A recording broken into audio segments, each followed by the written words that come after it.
Hello class, welcome to JGRAD 902.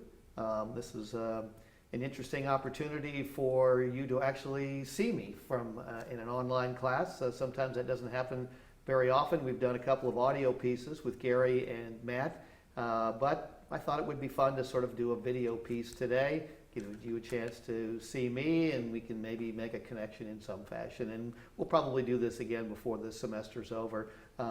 But at any rate, we want to talk today about, and I mentioned that this was coming, some interesting new technology that is taking place in the communication field. Some of it is probably more associated with gaming and marketing, but I think some of it is also going to be applicable for journalism in some fashion, and we have a couple of very special guests as a part of that. So I'd like to welcome Susan Eastman. I'm not exactly sure what your title is here at the college, but you're sort of the go-to person for almost everybody when they need something. Lots of technology, a lot of background. Engineering, isn't that officially what it is? But she has been very helpful and wonderful in terms of helping set up lots of technologies, and so she's going to be talking about some programs, all the programs, but specifically one that she is sort of working on. I guess it's more of a 360 sort of process, but able to manipulate the picture. You probably see it a lot in sporting events where you see the field and they're able to flip it to another angle or highlight a player, that kind of a thing. So she's going to be talking about that.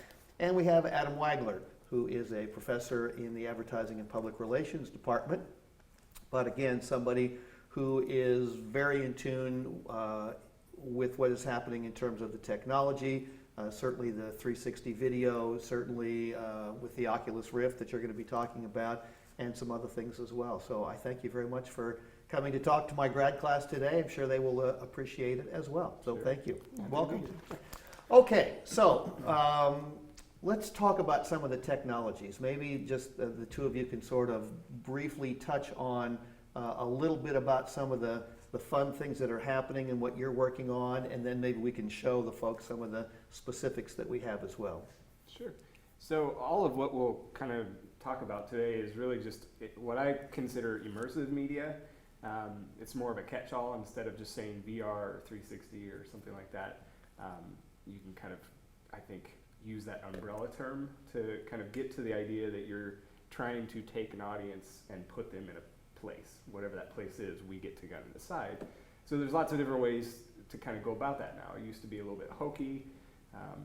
If your students remember the movie Lawnmower Man, you can take this all the way back to the 90s. You can Google it, but it was a little bit hokey back then. But now it's actually something that the quality's gotten better, the device has gotten better, hardware's come along, video cards can handle it, all this kind of stuff is culminating into something that makes it a lot more interesting, especially for communicators, because we can tell stories with video, and now all of a sudden we can tell stories with 3D animation and merge them together and take that person and put them in the middle of it, or they may be able to choose where they are in that particular event or action and experience it in a new way. So it gives us a platform to tell stories in a new, interesting way. And there's a novelty around it right now. And then what I'd hope that the classes start to think about is how we could actually use it for a communications tool. And there's lots of cool examples that we can kind of talk about. So we'll go over the hardware, and then Susan will talk a little bit about the software we're using for actually creating some of these things. Okay, that sounds wonderful. Let's talk about some of the specifics. I think everybody will find that interesting, and then we can move forward into how we think we can use it, and also talk a little bit about it from the ethical perspective and the realistic perspective of what we can really do with this stuff. Sure. Okay. So I guess to start off with, the easiest thing that probably all the students can do right now is take a 360-degree photo or video if they have a little bit of the equipment. If you have an Android device, you can just download the app Cardboard, and there's a cardboard camera that allows you to kind of go shoot a panoramic that goes all the way around, and you have a 360 photo that records maybe about a 5-second audio loop. So when you actually view it, you get some of the natural sound that was occurring when you shot it. Is it only with the Android, or if you have, what about if you have an iPhone? I don't believe the iPhone has the cardboard camera, but there are other ways to shoot 360 photos. I want to say we've played around with Photosphere, which is an app that you can download that does something very similar. It's a little bit different, it's a little bit harder. It's not very complex, but in terms of the complexity, it's a little bit more than just a line that you follow around. Photosphere, you actually take pictures and it stitches it all together. And if you think of it just like a fishbowl that gets set on top of your head, if you put one of these devices on, that's really what you're capturing. It's stitching together instead of just a rectangular panoramic, it's doing a spherical panoramic, and then you put it over your head with these little headsets. So that's the easiest thing you can do. So if you have an Android device, just download it and start playing around with it. You can get your feet wet, or check out Photosphere. There's some other ones out there as well. The video, in terms of capturing it's a little harder. We have a couple different devices that we're using, ranging from kind of expensive to really expensive. There's not really an entry-level model yet. There are some cameras that just have two that are handheld that can shoot 360 video, but most of them have at least 3 to 6 cameras. So this one we just got, it's called a 360 cam. If you just Google that, you'll find it. But it has 3 lenses on it, and this is really just a point and shoot camera that you can set anywhere. It shoots it all and it stitches it together automatically. So you really just download an MP4 and you have a 360 video. You also have a device that's attached just to, if you wanted to actually hold it or hold it up, you could do that as well. Yeah, it has a mount on the bottom that allows you to connect it to any tripod. This one actually came with a selfie stick too, so nice. We'll get that going soon, I guess. We'll see more of that. But the thing to be thinking about is where you actually place these things. It's one thing to just be able to capture a 360 photo with audio on your phone. As soon as you get this, it's the same question. You're capturing something, so what do you do with it?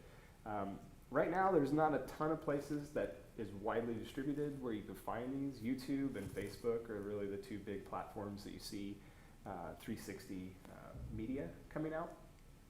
So those for sure, be paying attention to that. If it doesn't make sense to post it there or post your content, then maybe it's not something you need to do. But there are some other apps and some closed things that will actually allow you to play them as well.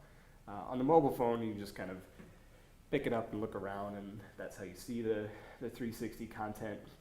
With these devices that we'll kind of talk about a little bit, you can actually put the headset on and move your head around just as if you were there. So now, if you're watching this on YouTube, and we're going to encourage the students to do that and send them to some of the sites that we have talked about. And I saw, Susan, you were doing this earlier on yours, that if you have an iPad or a phone, you can just use your finger and flip it. Is that the easiest way to do that? Yeah, it's real easy to do that. So you would just go in it. There's an app called that 360 Heroes has put out, and it's called 360 Heroes, and they're the makers of the 6 cameras that we can put into a setting there, and then you can record. Of course, that part right there is hard, but if you just download the 360 Hero app, there are some online videos that you could download, and then you just move them around with your fingers and to see the 360 video. Do you have to download the app to be able to do that? Can you just Google on YouTube 360 and go to it, and will that still allow you to do at least that in some fashion? I bet you could still do it like with Chrome if you had the Chrome browser installed on your iPad or something. You could probably still do it. And what if it's just a regular? Does anybody have regular old computers? You sort of have one in your office. I've seen yours. If you're just using a regular computer, does it you just use the controls to move it? I mean, how do you do that without? We get so used to just having the finger and just flip it. Well, I think that's the interesting piece. I mean, I have a web background, so how people interact is really where I come from with all this. But I think it's interesting because we're creating media that's I mean, if you get down to it, it's really geared towards the headsets. I mean, that's what they're really for in my mind. But then we have mobile devices that allow you to kind of move around, or you can kind of, do this kind of number. But then on a desktop, you're clicking and dragging, you know what I mean? So for me, it becomes just quality of experience, the range there. Like desktop, it's just kind of weird, and it's more of an annoyance in my mind. Like, why do I want to drag around continuously to see the action? Mobile gets a little easier, and then when you put the headsets on, it just becomes a little more normal and natural to just move your head around and look and focus where you want to instead of having to click and drag. Right. So, yeah. And to answer your question, YouTube, you can Google 360 video on YouTube and Facebook and get all kinds of cool examples. So, Okay. New York Times, Vice News are all creating some really cool content for 360. both Yeah, that was photo sort of and my video, next question is, if we talk about it, Susan has a fun one that she's going to send me, and I'll try to send to all of you about a musical group that they did it in 360, and you can flip it around, and you can see behind them and from all kinds of different perspectives, which was really pretty fun. So that's kind of a fun from a musical perspective, from an entertainment perspective, and maybe even sort of a marketing perspective, to be able to show a home in real estate that you can really see it from that perspective, or you can go to somebody's website and it's a library of some kind and you can actually see what it's like at the museum. All those kinds of pieces are kind of fun promotionally. How about from a journalistic perspective? It is a class that at least in part dealing with journalism, and you mentioned a couple of major players who are doing this. What kinds of things are out there from a journalistic perspective? Sure. There's lots, I guess. If you just Google this, you'll get the most up-to-date and the coolest ones. But the ones that I've seen most recently that I thought were the most interesting, definitely the refugees in Europe, the Syrian refugees. There's some cool sites and some cool content that the New York Times did, actually riding in the boat with refugees and what they experience and this kind of thing. It raises the question of like, place actually matters a little bit more for the environment you might do the interview. Can that help tell your story? How that kind of layers on. Vice News is doing a lot of cool stuff with lots of social issues, but like the Black Lives Matter movement, and actually going to protests and recording some of the protesters and speakers at the events. So if you're never going to go to New York and go to, a protest there, like what does that look like? And being able to experience it is a lot different than just kind of, video capturing the event versus you're in the middle and get to kind of experience what it would be like to stand there, kind of thing. So, Last week, the class got a chance to listen to Matt Waite and talking about drones and the new regulations, and I think I posed this question to you once, but for their sake, do you think that a camera like this, the quality is going to become such that you could attach this to a drone and be able to get an interesting 360 shot from up above? Yes, is a short answer. Google that, you'll see tons of video. I mean, it's just, and Matt and I and Susan, the three of us are, if you want to see any of the equipment when you're in the college, find one of us and we can track it down. It's kind of scattered all over the place. But the short answer is yes, I think that was just a natural thing. Like, we have this, how could we flip it upside down and attach it to something that flies?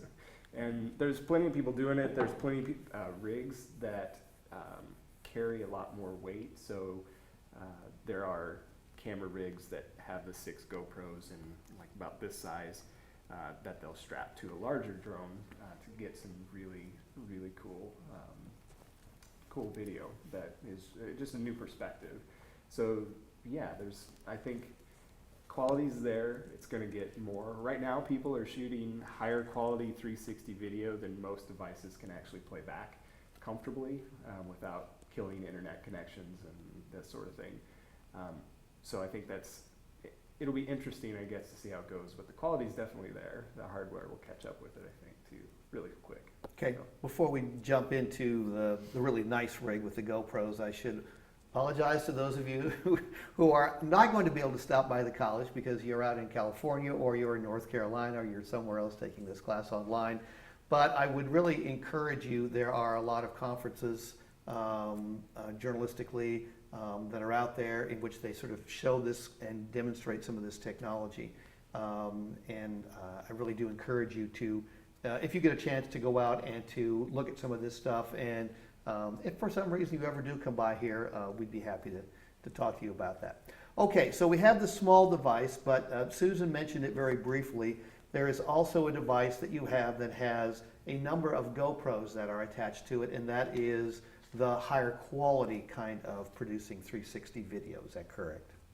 Yeah, it's about a softball size, mini basketball size rig that we have. We actually 3D printed it because there wasn't a whole lot of camera holders that were priced in our budget. But we do have access to 3D printers, so we found a model, 3D printed it, and we can put 6 GoPros on this thing. And it shoots in all different directions, and then we have a piece of software called AutoPan Color that actually stitches the cameras together. So a couple things you have to keep in mind in terms of production is syncing it and syncing the video so all of them start at the same time, and stitching it. So thinking about how that works. And since they're GoPros, there are not a whole lot of manual functions in terms of capturing low light, or certain environments might not work so well. So that's just kind of the nature of the beast right now. But you do see rigs that are way out of our budget in terms of cinematic cameras set up in 360. And you can Google this as well.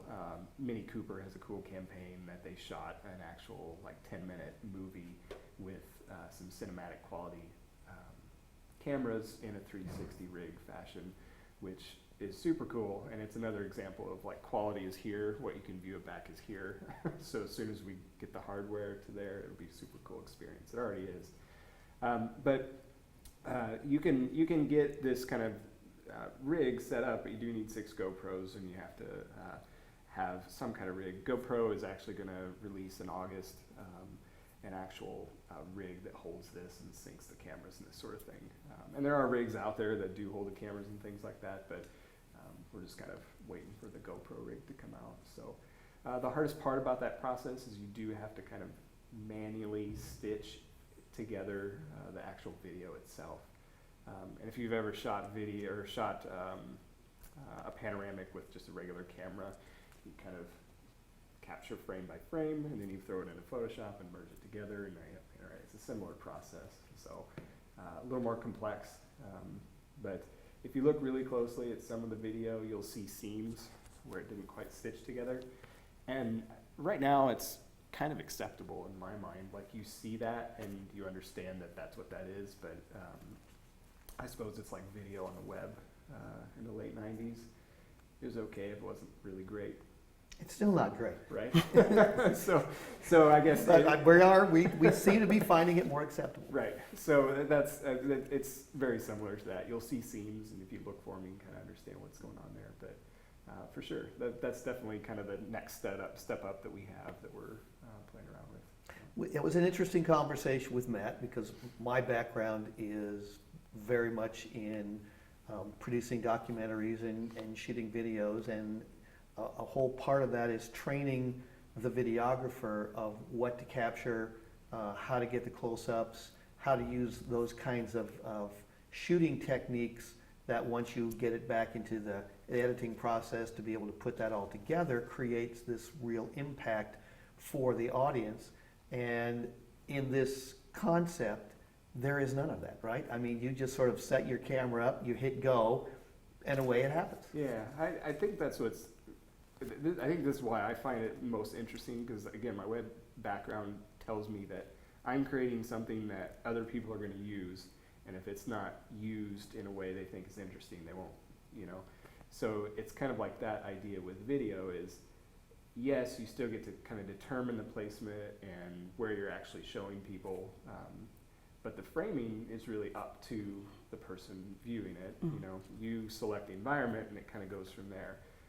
But I think in terms of like what a videographer does, with a 360 video is you can decide where people start. You know, if you put a headset on, there's a definitely field of view that people start with. So it's kind of that above the fold kind of idea, except it's, you know, what's in a view to start off with. And then I think the challenge is, how do you get people to move around? So if something happens over here, how could audio trigger them to turn, or turn this way if something's going to happen? So there's a little bit of leading the audience or the viewer to where the action might happen if it is a 360 environment. And then I think on top of that, it's the idea of transitioning, you know, so how do you take somebody from here to here? Because you can't edit these. It's not just like a fly on the wall and that's all you get. You can cut together multiple 360 shots to tell a story. So, you know, how do you kind of transition, I guess? Changes a little bit. So, but I think that's what's interesting about it. I think it doesn't completely turn it on its head in terms of videography, but I think there's just other like disciplines you can pull from to like make a cool experience for people viewing the content. Right, I think it all relates back to letting the viewer have more control over what it is that they're watching. It's sort of from the news perspective now, is that you really get to choose what information you want, what you're looking for. The reporter doesn't really have much of the control over what it is that people see, because they can go to so many different places, and this is just sort of a different concept of that. I know when Ken Burns was producing all of his videos, what he would do is he would take the photographs that he had and he'd blow them up great big and make them you would go down a path and then the camera could turn and go down the street, and then but he was controlling where you looked. There was no other option. And in this case, and when I was looking at it the other day, I quite frankly didn't know where to turn, because there was something going on in every direction, and everywhere you turned, it was sort of incredible. So I think it will be an interesting concept if you think there are things that people will create to try to trigger you to look in one place or another. So it's sort of going back to wanting to have some control over where the viewer is going. Right, and I think that leads to the discussion I think any videographer would agree with too, is if you don't have good audio, the videos, I mean, not much, you know, it's still cool, but having both is still important. And I think that's the thing you'll see more and more is how audio triggers that direction or attention in certain places. When you see these, the audio usually is just, you know, stereo, and that's what it is. But some of the newer 360 videos and Oculus apps actually have the audio, you know, in certain areas. So if you're looking in this direction, you're hearing kind of certain audio, but then there's like a click or a buzz over here that might direct you over here, and you kind of are getting that sense of what the sound like is there. So environmental But audio you is miss really something cool. else then when that happens. I mean, if you get directed Sure. to another place and you sort of have to turn your head to look over here, then do you, as the creator of this, go, well, I don't want something happening over here because I want them to be here, and I don't want them to miss this over there? Yeah. Or do you say, you've got to watch it a third or a fourth or a fifth time so that you get the whole feel of it? Sure. But I think that's the most interesting, I think, right now, is to think about those, because there'll be people that, and there already are, like you just throw up an hour-long video that's the same position and you're just looking at the same thing. But yeah, there could be multiple layers, so there could be 3 scenes of action that may be happening. I mean, you think about a football game, if you're on a sideline, you could watch the actual game, you could watch the players on the sideline, or you could maybe even see the band in the stands, or fans in the stand, you know, or if there's airplanes flying over or something. So if there's enough to look at, yeah, it may be overwhelming the first time to view it, but I think that's where the viewer would select what they're most interested in. And Right, and now it's the director who tells you, I'm going to show you the airplanes, I'm going to show you the coach's reaction, I'm going to show this play from a multitude of angles, and in this instance, it will be the viewer who will get to decide. right, but I think still there'll be direction in terms of where you start people and how you lead them through. It's kind of like a website, you know. Yes, they could click on anything and it would just be a disaster for everybody to actually choose where they want to go. but there is some guiding and some interface that helps people go down paths that you intend them to or want them to. That I think, that again, where I think the mashup of user experience with interactive and video production, but also some of the other things that you layer on top of with the VR side, create some opportunities for communicators to tell stories in an interesting way, giving the viewer, the user, freedom of maybe even navigating or creating their own story. And I don't know, who knows, maybe they get to position or cut together like their path through this video that they can share somehow. Right. So that initial screen, might be chosen by the viewer. Okay, Don't know. very cool. Yeah. And my quick little note about audio is, and I have this lecture and I've had it for years and years and years, that if you have a video that is beautifully shot and the audio is no good, people will tune right out.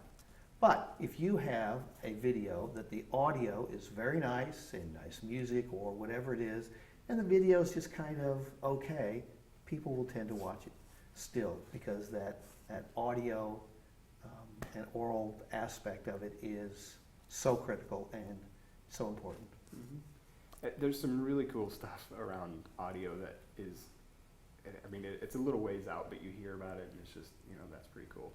And it goes beyond just like surround sound. It's timing, it's surround sound, but it's also like there's headphones now that kind of trick your ear to thinking that you're moving at a certain time and certain trigger points, which is interesting to think about. But then there's also chairs and backpacks and things that people are building to make the experience bigger than just like the visual and audio. At NAB, they had a backpack where you're watching a shuttle launch and you're in a position that not many cameras can be. You're watching this rocket go up, but the backpack is rumbling with the audio track. Oh, So boy. the stronger the bass, the more it rumbles, the more you think you're kind of there. So there's some interesting hardware mixing with what the audio is actually doing as triggers. And I don't know, there's just some cool stuff that I think is definitely worth checking out and pay attention to, because I think there's opportunities for students to kind of lead. And that's why I think Absolutely. just about technology in general is it creates opportunities where people that have been around for a while, they're kind of set and this is what's happening. They'll try some new stuff, but I think that's where students can be leaders and experimenting and coming up with cool stuff. We already have some students that have gotten internships just because they're starting to play around with this stuff. And the employers and companies think that interesting. Whether they do that for hours and hours for the day is not clear, but at least they have that skill set that gets their foot in the door.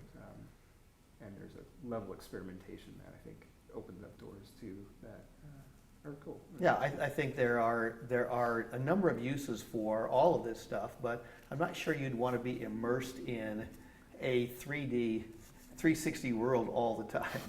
I think that could be a little, I don't know, it depends.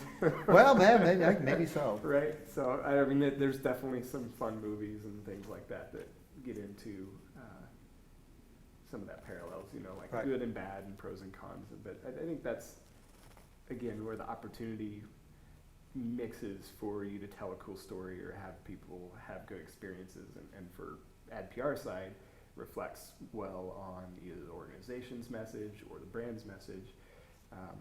And journalistically, I think it's just how you get information out. And whether it all needs to be 360 or VR, no, it's just another platform. But if your story requires a drone or data journalism or VR or 360 video and helps you convey that message, I think that's where you become better at strategy of what you're actually trying to do and connect with audiences, but tell a good story.